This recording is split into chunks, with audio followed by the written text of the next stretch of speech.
আজকের breaking news. সারা রাজ্য তথা সমগ্র ভারত জুড়ে তোলপাড় ওয়াকা সংশোধনী বিল আন্দোলনে 14 এপ্রিল বাবা সাহেব আম্বেদকরের জন্মদিবসে শ্রদ্ধা জানিয়ে ইন্ডিয়ান সেকুলার ফ্রন্ট রাজনৈতিক দল কলকাতার বুকে নজির সৃষ্টি করল। আজকের দিনে শিয়ালদা থেকে ইন্ডিয়ান সেকুলার ফ্রন্ট রাজনৈতিক দলের আহ্বানে ওয়াকা সংশোধনী বিল আন্দোলনের ডাক দিয়েছিলেন। প্রায় লক্ষাধিক মানুষের সমাগম হয়েছিল এই আন্দোলনে। পশ্চিমবঙ্গে রাজ্যের বিভিন্ন প্রান্তের আগত লক্ষাধিক মানুষের ভিড় থাকার কারণে মিছিলটি মৌলালি পর্যন্ত শেষ হয়ে যায় প্রশাসনের অনুমতিতে। বাবা সাহেব আম্বেদকরের মূর্তির পাদদেশ পর্যন্ত মিছিলটি পৌঁছায়নি। বাকি বক্তব্য শুনে নেব আইএসএফের শিক্ষক নেতা মাহিউদ্দিন মোল্লার মুখ থেকে।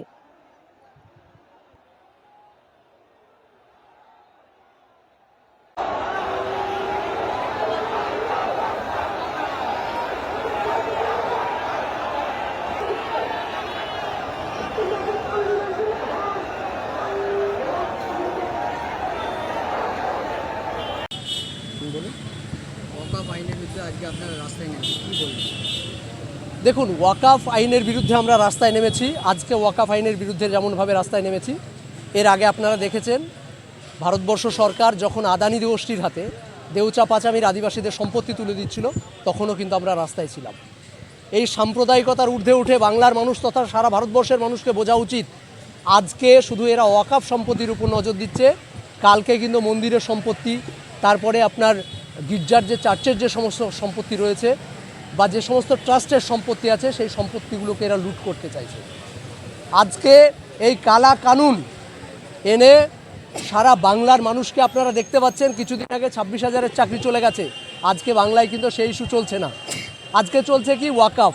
তার একটাই কারণ, এই রাজনৈতিক বিভাজন করার উদ্দেশ্যে, এই সাম্প্রদায়িক উস্কানিমূলক রাজনীতি করার লক্ষ্যে বারংবার অমিত শাহকে, নরেন্দ্র মোদীকে আমরা দেখেছি যে বিভিন্ন রকম বিল তারা এনেছে। আচ্ছা বলুন, ভারতবর্ষের মানুষের উন্নতির জন্য কোন বিল এনেছে আজ পর্যন্ত নরেন্দ্র মোদী দাঁড়িয়ে বলতে পারবেন? উনি আনছেন 3 তালাক, কারণ মৌচাকে ঢিল মারার মতো মুসলিমদেরকে ঢিল মারো। উনি আনছেন 370, কাশ্মীরকে উত্তপ্ত করো। উনি আনছেন ওয়াকাফ বিল, সারা ভারতবর্ষের ওয়াকাফ সম্পত্তি, যেটা 3rd largest land of India, defence বা প্রতিরক্ষা, রেলের পর 3য় সর্ববৃহৎ সম্পত্তি আছে ওয়াকাফের, সেই সম্পত্তির উপর নজর দাও। এই সম্পত্তি থেকে প্রত্যক্ষ বেনিফিশিয়ারি কারা হবে?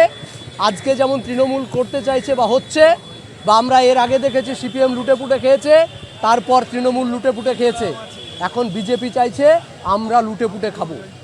যার জন্যে আপনারা দেখেছেন এর আগেও যে সমস্ত কলকাতার বুকে লড়াই হয়েছে বা যে সমস্ত সভা হয়েছে, সেখানে রাজনৈতিকভাবে উস্কানি দেওয়া হয়েছে এবং রাজনৈতিক ইন্ধন খুঁজে পাওয়ার চেষ্টা করেছে। কিন্তু আজকে নওশাদ সিদ্দিকীর নেতৃত্বে সারা বাংলার মানুষ দেখলো শান্তিপূর্ণভাবে একটা রাজনৈতিক প্রোগ্রাম, শান্তিপূর্ণভাবে প্রকৃত লড়াইয়ের প্রোগ্রাম, ওয়াকাফ বাঁচানোর সংগ্রাম কী করে করতে হয়, নওশাদ সিদ্দিকী আজকে রাস্তায় নামিয়ে বাংলার মানুষকে দেখাবে। তাই এই লড়াই শুধু আজকে নয়, এই লড়াই আমাদেরকে দিল্লি পর্যন্ত নিয়ে যেতে হবে। শুধু রাস্তার লড়াই নয়, আজকে আপনারা দেখুন একজন বিধায়ক আছে আমাদের, 10টা যদি আজকের দিনে দাঁড়িয়ে এমপি থাকতো, বাংলা থেকে পাঠাতে পারতো বাংলার মানুষ, তাহলে আজকে লোকসভায় গিয়ে গলা উঁচিয়ে বলতে পারতো যে কেন এই ওয়াকাফ কালা কানুন আইন আনা হচ্ছে, কেন মুসলিমদের সম্পত্তিগুলোকে লুট করার মানসিকতা নিয়ে বিজেপি প্রতি মুহূর্তে প্রচেষ্টা চালিয়ে যাচ্ছে। গৃহমন্ত্রী অমিত শাহ বলছেন মুসলমানদের ভালোর জন্য এই বিল আনা। আসল কথা কি জানেন, মানে যতবার অমিত শাহ এই বিল এনেছে, ততবার অমিত শাহ বুঝতে পেরেছে যে এটা অন্যের জন্য ভালো, কিন্তু সেই সমগোত্রীয় গোষ্ঠীগুলো বুঝতে পারে। কিছুদিন আগে এনআরসি যখন নিয়ে আসা হচ্ছিল সিএ, তখনও বলছিল যে এই সিএ মুসলমানদের জন্যে বা যারা বহিরাগত ভারতবর্ষে এসেছে তাদের জন্য উপকার। তারপরে আমরা কিছুদিন আগে লোকসভা ভোটের আগে দেখলাম অমিত শাহ সেই সিএকে লাগু করলেন। লাগু করার পর আমরা দেখলাম এই রাজ্যের একজন বিজেপি সাংসদ মতুয়া সম্প্রদায়ের মধ্যে ফর্ম বিলি করছিলেন। আপনারা দেখাতে পারবেন 10,000 ফর্ম এই মতুয়া সম্প্রদায়ের মানুষ, আমার ভাই বোন বন্ধুরা জমা করেছেন এই সিএ সিটিজেনশিপ অ্যামেন্ডমেন্ট অ্যাক্টের মাধ্যমে আমরা নাগরিকত্ব নিতে চাই বলে। কারণ তারাও বুঝতে পেরেছে এটা একটা ফাঁদ। তাই যখন যে আইন মূলত পশ্চিমবঙ্গ নয়, সারা ভারতবর্ষের মুসলমানদের উপর আঙুল উঠানোর জন্য অমিত শাহ নিয়ে এসছে, শুধু অমিত শাহই বুঝতে পেরেছে এটা মুসলমানদের জন্য ভালো, মুসলমানরা বুঝতে পারেনি। যখন উনি অন্যান্য আইনগুলো এনেছেন। যখন কৃষক আইন এনেছেন, কৃষকরা রাস্তায় বসে 3.5 বছর আন্দোলন করে কৃষকরা প্রমাণ করেছে অমিত শাহ ভুল ছিল। ততদিন পর্যন্ত নাকি কৃষকরা বুঝতে পারেনি কৃষক বিলের উদ্দেশ্য। তাই সবসময় উনি যেটা বোঝেন আর বাংলার মানুষ বা সারা ভারতবর্ষের মানুষ বোঝেন না, সেটা তিনি মনে করেন। তো আমরা মনে করি গণতান্ত্রিক ভারতবর্ষ, আজকের দিনটা এত বিশেষত্ব কেন?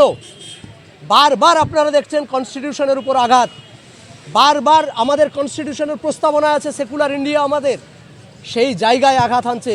যার জন্য সংবিধান প্রণেতা বাবা সাহেব আম্বেদকর তার জন্মদিনে আজকে আমরা রাস্তায় নেমেছি।